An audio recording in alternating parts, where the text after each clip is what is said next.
ছাগলের বাচ্চাকে খাসি বানালে কি গুনাহ হবে? রোজা রেখে থুতু গিলে ফেললে কি রোজা ভেঙে যাবে? শবে মেরাজের দিনে রোজা রাখা যাবে কিনা? জায়নামাজে মিনার আঁকা থাকে, মিনার পায়ের দিকে দিয়ে নামাজ আদায় করা যাবে কিনা? নিয়ত না করে রোজা রাখলে রোজা হবে কিনা? প্রথম স্বামীকে তালাক না দিয়ে দ্বিতীয়বার বিবাহ করলে তা জায়েজ হবে কি? মেরাজের শিক্ষা ও নির্দেশনা কি? রজব মাস শুরু হলে একটা দোয়া পাঠ করা হয়, আল্লাহুম্মা বারিক লানা ফি রজব ওয়া শাবান। এটা কি সুন্নাহ সম্মত? ওযু করে সিগারেট খেলে ওযু ভাঙে না, তার দাবি কি সঠিক? রজব মাসে শবে মেরাজ নামে একটা রাত উদযাপন করা হয়, এটা শরীয়ী ভিত্তিক কতটুকু? চলুন তাহলে আমরা আপনাদের প্রশ্নগুলোর উত্তর দেওয়ার আলোকিত ভুবনে আমরা প্রবেশ করি। তামিম আলিফ আপনি লিখেছেন, রোজা রেখে থুতু গিলে ফেললে কি রোজা ভেঙে যাবে? রোজা রেখে যদি আপনি থুতু গিলে ফেলেন রোজা ভাঙবে না, তবে থুতু একত্র করে এরপর আপনি গিলছেন, এরকমটি করা অনুচিত এবং মাকরুহ।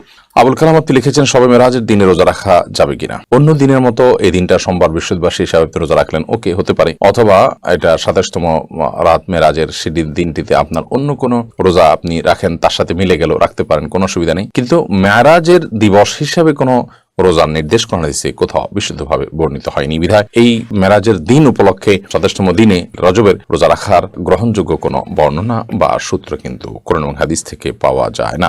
আমির হামজা আপনি লিখেছেন, জায়নামাজে মিনার আঁকা থাকে, মিনার পায়ের দিকে দিয়ে নামাজ আদায় করা যাবে কিনা? প্রথমত এই ধরনের মিনার, গম্বুজ ইত্যাদি আঁকা থাকা জায়নামাজটা অ্যাভয়েড করতে পারলে ভালো। যদি সেটাতে বিভিন্ন কিছু আঁকা থাকে তাহলে এটার দিকে তাকে সালাত আদায় করতে গেলে আপনার মনোযোগ নষ্ট হবে, মনোযোগে ব্যাঘাত তৈরি হবে, সেই জন্য এটা না করা উচিত।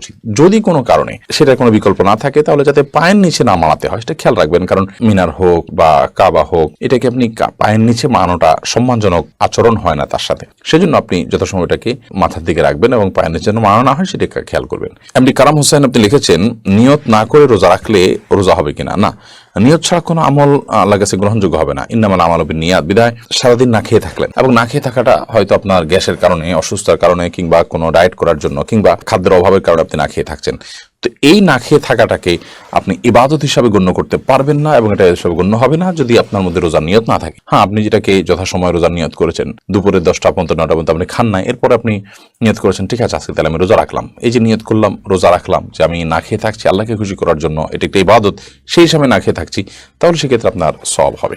রুবাই আমিন মৌরি এই আইডি থেকে আপনি লিখেছেন, প্রথম স্বামীকে তালাক না দিয়ে দ্বিতীয়বার বিবাহ করলে তা জায়েজ হবে কি? দ্বিতীয় বিয়ে যদি জায়েজ না হয় তাহলে প্রথম স্বামী তার জন্য জায়েজ থাকবে কিনা দয়া করে জানাবেন। প্রথম স্বামীর সাথে যদি বিচ্ছেদ না হয় তাহলে দ্বিতীয়বার যদি কোনো নারী বিয়েতে আবদ্ধ হন তাহলে সেটি জায়েজ হবে না, পরে বিয়েটা বাতিল হিসেবে গণ্য হবে, এটা বিয়েই না, যার কারণে সেটি কার্যকরী হবে না। দ্বিতীয় বিয়ে জায়েজ না থাকার কারণে প্রথম স্বামীর স্ত্রী হিসাবে তিনি বলবৎ আছেন এবং সেটাই থাকবেন, এবং সেখানে বিয়ে শাদীর কোনো কিছুর প্রয়োজন নাই, কারণ পর বিয়েটা তো হয় নাই, ওটা হওয়া না হওয়া সমান, বিধায় প্রথম বিয়েটাই বলবৎ আছে এবং সেটার আলোকে তারা স্বামী স্ত্রী হিসাবে জিনাতিপাত করবেন এবং তারা একসাথে বসবাস করবেন।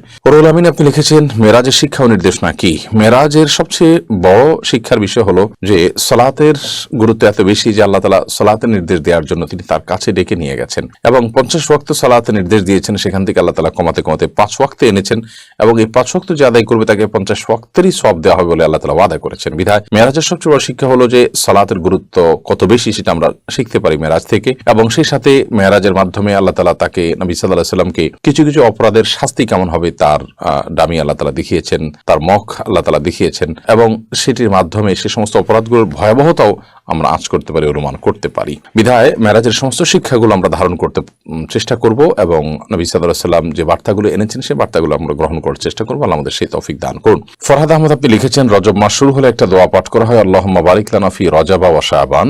এটা কি সুন্নাহ সম্মত? আল্লাহুম্মা বারিক লানা ফি রজব ওয়া শাবান ওয়া বাল্লিগনা রমাদান। দোয়াটির অর্থ হলো, হে আল্লাহ আপনি আমাদেরকে রজব এবং শাবানে বারাকা দান করুন এবং রমাদান পর্যন্ত আমাদেরকে পৌঁছে দিন, অর্থাৎ রমাদানের জন্য আমরা পাই লাভ করি সেই তৌফিক দান করুন। এই দোয়া রজব মাসে শুরু হলে পাঠ করবে কিনা এ বিষয়ে বাইহাকি সহ বেশ কয়েকটি হাদিসি কিতাবে এই দোয়াটি বর্ণিত হয়েছে। অনেক মুহাদ্দিসগণ, অনেক হাদিস বিশ্লেষক, ওলামায়ে কেরাম এই দোয়ার সনদের মধ্যে কিছুটা দফ বা দুর্বলতা খুঁজে পেয়েছেন। তাদের মতে এটি বিশুদ্ধতার মানদণ্ডে উত্তীর্ণ নয়।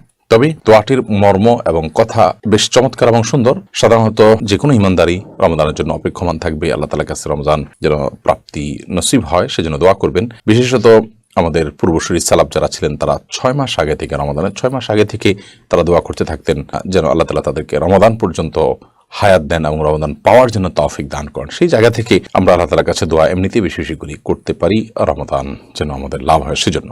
সারিয়া বাপ্পি আপনি আইডি থেকে লিখেছেন, আমার এক বন্ধু সিগারেট খায়, সে বলে ওযু করে সিগারেট খেলে ওযু ভাঙে না, তার দাবি কি সঠিক? দেখুন, অজু করে সিগারেট পান করলে, ধূমপান করলে অজু ভাঙে না, এটা তো মোটা দাগে ঠিক আছে যে অজু করেছেন, আপনি অজু করার পর ধূমপান করেছেন, তাহলে সেক্ষেত্রে আপনার অজু ভাঙবে না। কিন্তু আপনার মনে রাখা উচিত, আপনি যদি ধূমপান করেন তাহলে সেক্ষেত্রে অজু ভাঙার চেয়ে বড় কিছু আপনার ভেঙে যাবে। অজু ভাঙাতে তো গুনাহের ব্যাপার না, অজু ভাঙাতে কোনো গুনাহ হয় না, অজু ভাঙাতে একটা স্বাভাবিক প্রক্রিয়া। কারোর পেশাব মলমূত্র ত্যাগের কারণে তিনি অজু ভঙ্গ হয়ে গেছে, এর কারণে কোনো গুনাহ হবে না, তিনি আবার অজু করে ফেলবেন। কিন্তু আপনি যখন ধূমপান করবেন তখন আপনার তাকওয়া ভেঙে যাবে, আপনার গুনাহ হবে, যার কারণে সেটার কারণে আপনার শাস্তির মুখোমুখি হবে। অজু ভাঙার কারণে তো শাস্তির মুখোমুখি হতে হবে না, বিধায় ধূমপান করলে অজু ভাঙবে না, এটা ঠিক, কিন্তু তার চেয়ে বড় কিছু ভেঙে যাবে, অর্থাৎ আপনার নেক আমল ভেঙে যাবে। বিধায় একজন ইমানদার সেটিকে ঠুনকো ভাবে দেখার কোনো কারণ নেই। অজু ভাঙবে না বলে এটাকে ঠুনকো ভাবে না দেখে বরং এটার আরো যে ভয়াবহ দিক আছে সেটা আমাদের খেয়াল রাখা উচিত। তবে হ্যাঁ, এটা ঠিক যে ধূমপান করার পর মুখে যে দুর্গন্ধ হয়, আপনি সালাত আদায় করার জন্য সেই দুর্গন্ধ দূর করে তারপরে আপনি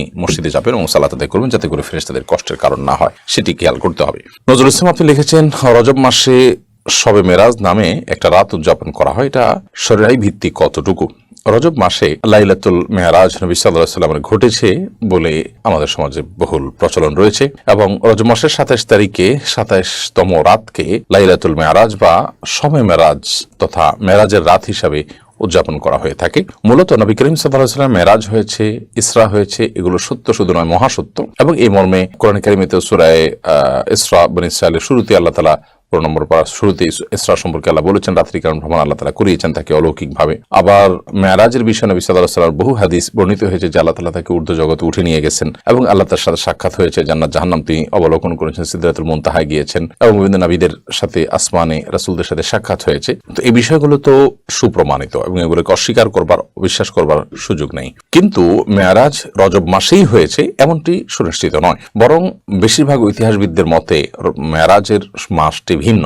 অনেকে এটাকে রবিউল আউয়াল মাসে বলেছেন, অনেকে অন্যান্য মাসে কথা বলেছেন, রজব মাসের কথাও কোন কোন ইতিহাসবিদরা বলেছেন। কিন্তু 27তম তারিখেই রজবের মেরাজ হয়েছে, এটাকে চূড়ান্তভাবে যেভাবে আমাদের সমাজে বলা হয়ে থাকে, আসলে এভাবে এমনটি প্রমাণিত নয়। বিধায় রজব মাসের 27তম রাতকে মেরাজের রাত হিসাবে উদযাপন করা, প্রথমত এই রাতটিতে মেরাজ হয়েছে সেটিরই কোনো নিশ্চিত কোনো তথ্য নেই। আবার দ্বিতীয়ত হলো যে যদি ধরেও নেওয়া হয় যে রাতে নবী সাল্লাল্লাহু আলাইহি ওয়াসাল্লাম মেরাজ হয়েছে, কিন্তু সেই মেরাজ হয়েছে হিজরতের আগে, অথচ নবী সাল্লাল্লাহু আলাইহি ওয়াসাল্লাম হিজরতের পরে অনেক বছর বেশি ছিলেন, তিনি সেই রাতকে কেন্দ্র করে প্রতি বছর কোনো বিশেষ কোনো আমল, বিশেষ কোনো কার্যক্রম তিনি কখনোই সম্পাদন করতেন বলে কোনো প্রমাণিত নয়। যার কারণে একজন ইমানদার এই রজব মাস উদযাপনের নামে 27তম রজনীতে রাত জেগে ইবাদত করা বা এটাকে কেন্দ্র করে কোনো বিশেষ কর্মসূচি পালন করা, এটি কোরআন বা হাদিস দ্বারা সমর্থিত নয় এবং নির্দিষ্ট নয়। সুমন ইসলাম আপনি লিখেছেন, ছাগলের বাচ্চাকে খাসি বানালে কি গুনাহ হবে? না, এর কারণে কোনো গুনাহ হবে না, এবং নবী রাসূলুল্লাহ সাল্লাল্লাহু আলাইহি ওয়াসাল্লামের সময় আপনার পশুর মধ্যে এই ধরনের পরিবর্তন সাহাবায়ে কেরাম করেছেন, বিধায় এটা গুনাহের কোনো কারণ হবে না ইনশাআল্লাহ বিইذনিল্লাহ।